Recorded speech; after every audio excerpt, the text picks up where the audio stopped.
Assalamualaikum warahmatullahi wabarakatuh. Bagaimana kabarnya semua? Semoga selalu mendapatkan kesehatan dari Allah SWT. Amin. Sebelumnya perkenalkan, kami dari kelompok 3 yang beranggotakan yang pertama Mbak Alifia Maulidina, yang kedua Mbak Siti Umi Fadilah, dan yang ketiga saya sendiri yaitu Maulidatur Rahma Putri. Kami di sini akan mencoba menjelaskan mengenai metodologi hukum Islam yang kedua, yakni diantaranya kami akan menjelaskan yang pertama al-istislah yang akan dijelaskan oleh Mbak Siti Umi Fadilah, yang kedua syad az-zariyah yang akan dijelaskan oleh Mbak Dina, dan yang ketiga istishab yang akan dijelaskan oleh saya sendiri. Baik, untuk memahami lebih lanjut mengenai 3 hal tersebut, mari simak video berikut. Untuk yang pertama yaitu tentang al-istilah. Kata istislah berasal dari bahasa Arab dengan asal kata solaha yang dapat diberikan arti dengan baik. Kata al-istilah artinya adalah sebuah keinginan untuk memperbaiki sesuatu secara sehat badan. Munculnya metode al-istilah ini dalam menetapkan hukum baru yang tidak disebutkan dalam nas Al-Quran dan Sunnah. Maka terdorong para ulama dan fuqaha untuk menggunakan kaidah al-istislah dalam menetapkan hukum baru sesuai dengan syariat Islam. Dari keterangan tersebut maka dapat diambil 4 hal yang mendasar. Yang pertama yaitu jab al-masyalih atau menarik maslahat, di mana yang dimaksud dengan jab al-masyalih atau menarik maslahat yaitu perkara-perkara yang dibutuhkan masyarakat untuk membangun kehidupan manusia di atas pondasi yang kokoh, seperti memungut pajak adil sesuai dengan keperluan untuk keperluan pengabdian umum dan peraturan penting yang bermanfaat. Yang kedua yaitu rad al-mafsad atau menolak mafsadat. Artinya, perkara-perkara yang memudaratkan manusia baik secara individu maupun kolektif, baik material maupun spiritual. Yang ketiga yaitu syad al-zara' atau menutup jalan, yaitu menutup jalan yang dapat membawa kepada menyia-nyiakan perintah syariat dan manipulasinya, atau dapat membawa kepada larangan syarak meskipun tanpa disengaja. Yang keempat yaitu taqayyur al-zaman atau perubahan zaman, yaitu perubahan kondisi manusia, akhlak-akhlak, tuntutan umum yang berbeda dari masa ke masa. Nah, jadi keempat hal ini menjadi dorongan ulama dan fuqaha dalam untuk menempuh metode istilah dengan tujuan untuk memperbarui hukum sosial dengan sebaik-baiknya agar dapat terwujudnya hasil hukum yang terbaik yang sesuai dengan kebutuhan masyarakat dan tidak bertentangan dengan nas-nas syariat Islam. Selanjutnya tentang hukum fikih yang ditetapkan oleh metode al-istislah. Hukum yang ditetapkan oleh ijtihad istislah berdasarkan kaidah masalih al-musallah, maka hal ini terbagi kepada 2 macam. Untuk yang pertama yaitu hukum yang berkaitan dengan urusan administrasi, di mana hukum ini diatur untuk kemaslahatan sosial, yaitu peraturan-peraturan yang diperlukan untuk kemaslahatan umum.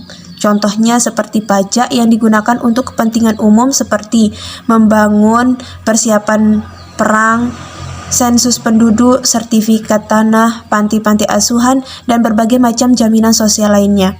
Yang kedua yaitu hukum-hukum yang berkaitan dengan aturan dan sistem peradilan dan hak-hak tertentu atau yang khusus. Hal ini dapat dilihat dari salah satu contohnya yaitu dalam sistem peradilan. Dalam sistem peradilan yaitu pembentukan lembaga-lembaga seperti pembentukan lembaga-lembaga peradilan masa lalu untuk dapat dijalankan pada masa terkini atau masa yang akan datang. Yang juga seperti pembukuan kasus, di mana kasus yang harus dicatat adalah peristiwa-peristiwa yang terjadi atau saksi-saksi dan hukum-hukum yang ditetapkan. Nah, jadi kedua hal tersebut yaitu termasuk ke dalam hukum fikih yang ditetapkan oleh metode al-istislah. Selanjutnya yaitu teori al-istislah dalam pandangan mujtahid. Dalam memandang al-istislah atau bahkan termasuk al-istihsan, para imam mujtahid atau imam madhab memiliki pandangan yang berbeda-beda. Mereka yang pertama yaitu madhab Abu Hanifah. Madhab Hanifah tidak mengkaji mengenai al-istislah secara khusus, akan tetapi selalu al-istislah ini dikajikan bersamaan dengan al-istihsan. Al-istihsan dan al-istislah adalah dua istilah yang memiliki makna yang sama. Namun, istilah yang digunakan adalah maslahah al-mursalah atau sama dengan madhab Maliki. Sedangkan istilah al-istislah adalah penggunaan istilah yang sudah jelas sebagaimana yang telah tersebut. Mereka menetapkan al-istihsan di atas aturan yang sistematis, yaitu ketika perlu meluruskan kejanggalan yang timbul dari penerapan kias. Hal ini dengan melihat gaya dan tujuan syariat itu meluruskan kejahatan dan menegakkan keadilan dan kemaslahatan. Selanjutnya, dalam madhab Malikiyah, dalam madhab Maliki memandang maslahat al-mursalah sebagai sumber tersendiri. Anggapan ini adalah sangat populer dalam madhab ini karena nas syariat telah menunjukkan demikian sebagaimana dalam masalah kias. Ketika hukum syarak dibangun di atasnya dalam sebuah peristiwa dalam nas syariat atau kiasnya, maka maslahat al-mursalat merupakan dalil kalau tidak ada dalil selain itu. Al-mursalat maka sebuah peristiwa dalam nas syariat atau kias, maka maslahat al-mursalat merupakan dalil kalau tidak ada dalil selain itu. Jadi apabila dilihat dari pandangan al-istihsan, maka maslahat al-mursalah merupakan dalil yang berlawanan dengan kias. Itu merupakan pendapat dari madhab madhab Maliki. Yang ketiga yaitu madhab Syafi'iyah. Menurut pandangan Imam Syafi'i, bahwa hukum syarak telah memanggung seluruh problem yang ada melalui nas Al-Quran dan Sunnah, isyarah maupun dengan jalan kias. Jadi kalau menggunakan istihsan dan istislah yang pada hakikatnya tidak dapat dibatasi mengenai permasalahan hukum atau syariat, jadi kalau menggunakan jalan istihsan dan istislah akan menjadikan kebenaran dan kebatilan tidak dapat diukur. Imam Syafi'i berkata, barang siapa yang beristihsan maka ia telah membuat syariat. Maka menurutnya kalau seorang mufti, hakim atau mujtahid menggunakan jalan istihsan, maka tentu saja urusannya menjadi sia-sia. Pendapat Imam Syafi'i mengenai istihsan dan istislah, di mana antara sesuatu yang tersirat dengan sesuatu yang tersurat tidak sejalan dalam hal keumuman dan kemutlakan. Apabila melihat apa yang tersirat, maka dapat ditemukan bahwa perbedaan hampir sama, namun hanya terbatas pada istilah dan pemahamannya saja dan bukan pada hakikat istihsan dan istislah. Imam Al-Ghazali mengakui dan mengikuti prinsip-prinsip istihsan dan istislah sebagai hujjah dalam menetapkan hukum. Bahkan Al-Ghazali dapat menjadikan maslahah mursalah dalam mentaksiskan nas Al-Quran dan Sunnah. Yang keempat yaitu madhab Hanabilah. Menurut madhab Hanabilah, seorang faqih dapat menetapkan bahwa setiap perbuatan yang mengandung maslahat yang gaib dituntut oleh syarak tanpa perlu nas syarak yang khusus, dan setiap perkara yang mendatangkan mudarat yang lebih besar daripada manfaatnya, maka hal ini dilarang tanpa perlu adanya nas yang khusus pula. Yang kelima yaitu madhab ibadiyah Khawarij. Pemikiran usul fikih madhab ibadiyah mengakui adanya teori maslahat mursalah sebagai dalil yang sahih dalam unsur fikih.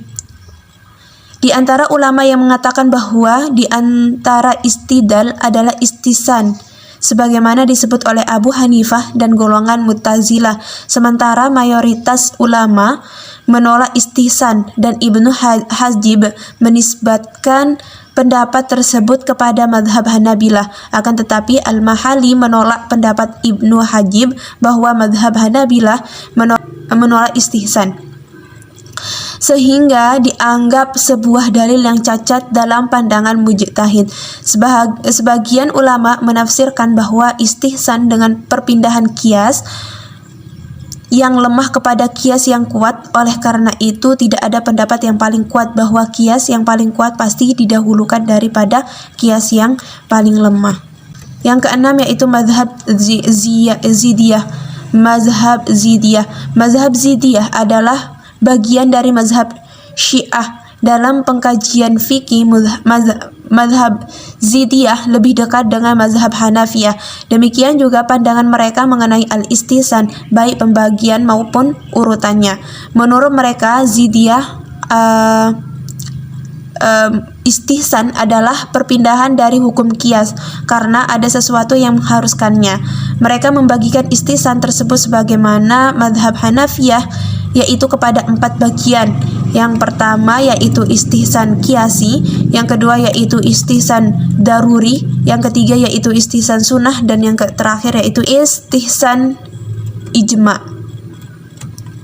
Yang ketujuh yaitu mazhab Syiah Imamiyah. Mazhab Syiah Imamiyah sudah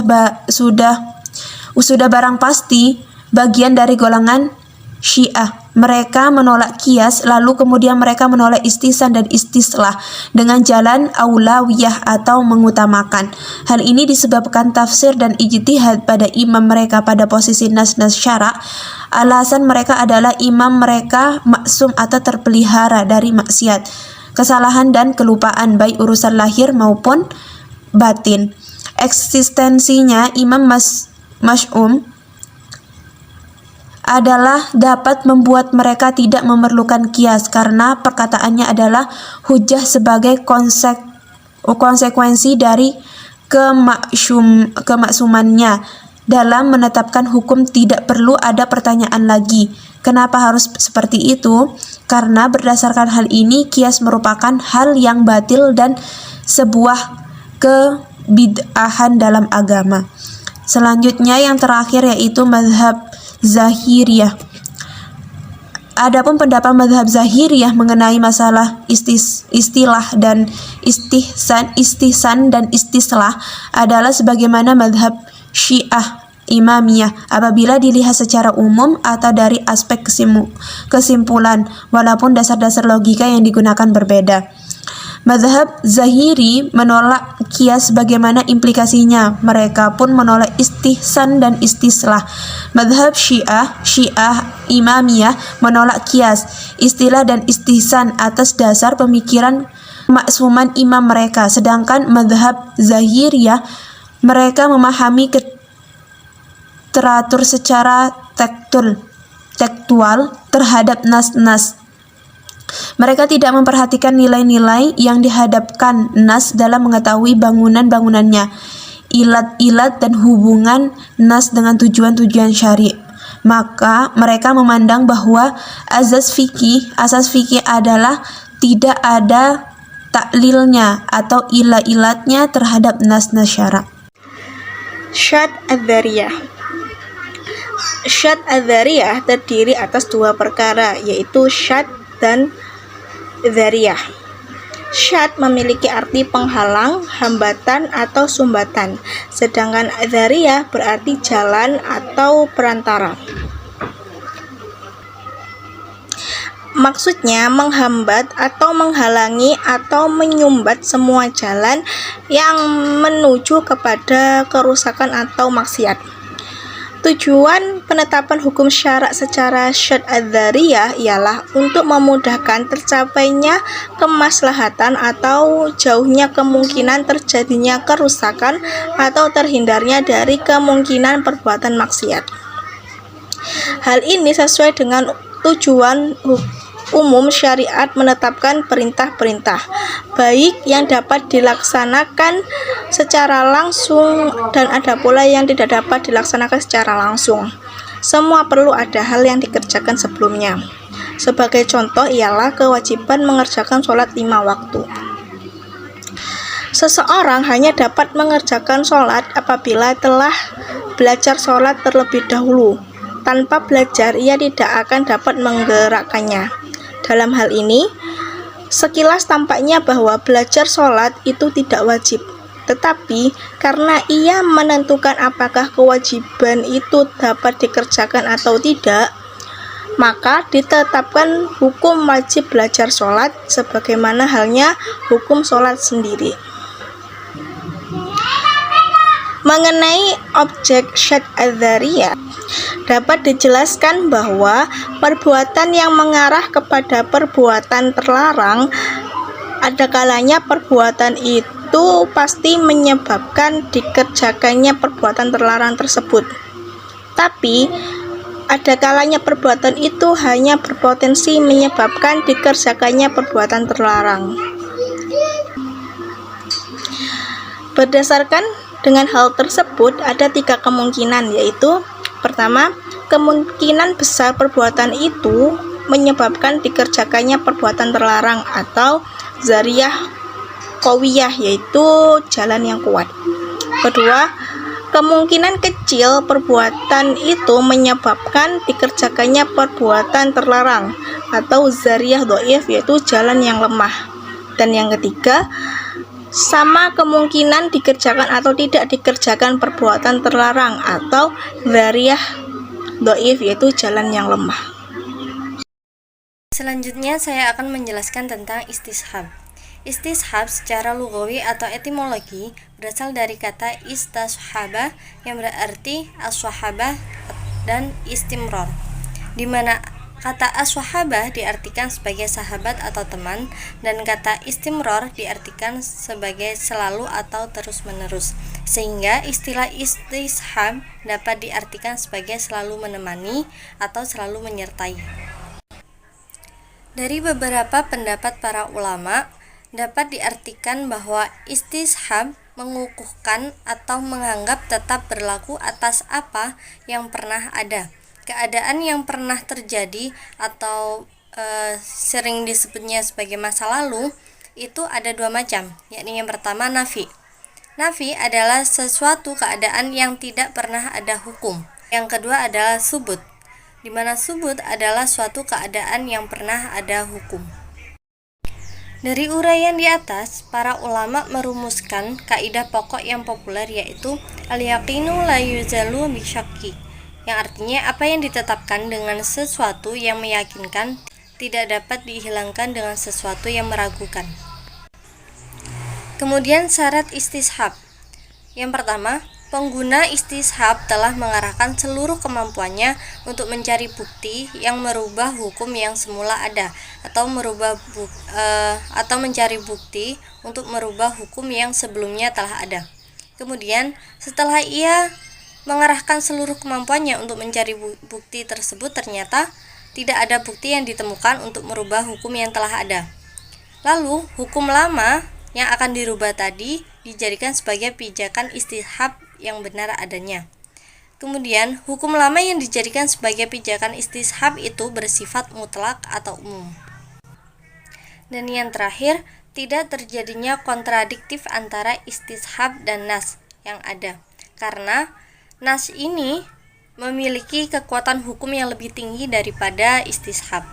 Kemudian macam-macam bentuk istishab. Syekh Muhammad Abu Zahra dalam bukunya Ushul Fiqh membagi istishab menjadi 4 bagian. Yang pertama, baro'ah asliyah, di mana baro'ah asliyah ini berarti bebas dari beban hukum menurut aslinya. Contohnya seperti bebasnya seseorang dari dakwaan. Contohnya seperti bebasnya seseorang dari dakwaan bersalah sebelum ditemukannya bukti-bukti yang menunjukkan secara meyakinkan bahwa ia bersalah. sehingga kita sering mendengarnya sebagai istilah praduga tidak bersalah. Kemudian yang macam kedua, yakni istishab syara atau akal. Adanya hukum pada sesuatu itu ditetapkan berdasarkan akal atau syara. Contohnya seperti kewajiban membayar hutang. Kewajiban membayar hutang akan tetap berlaku sebelum hutang itu dilunasi. Kemudian yang ketiga, istishab hukum. Mengukuhkan pemberlakuan suatu hukum boleh atau dilarang. Hukum boleh pada sesuatu terus berlangsung sampai ada dalil yang mengharamkannya, atau hukum sesuatu itu haram sebelum ada sesuatu yang membolehkannya. Nah, contohnya seperti dalam hal makanan, Allah membolehkan untuk makan binatang yang ada di alam. Ini kecuali binatang yang diharamkan oleh Allah. Kemudian yang keempat, istishab sifat.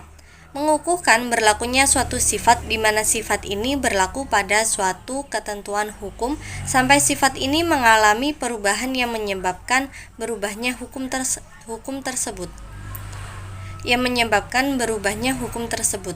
Contohnya seperti sifat tanggung jawab untuk melunasi hutang.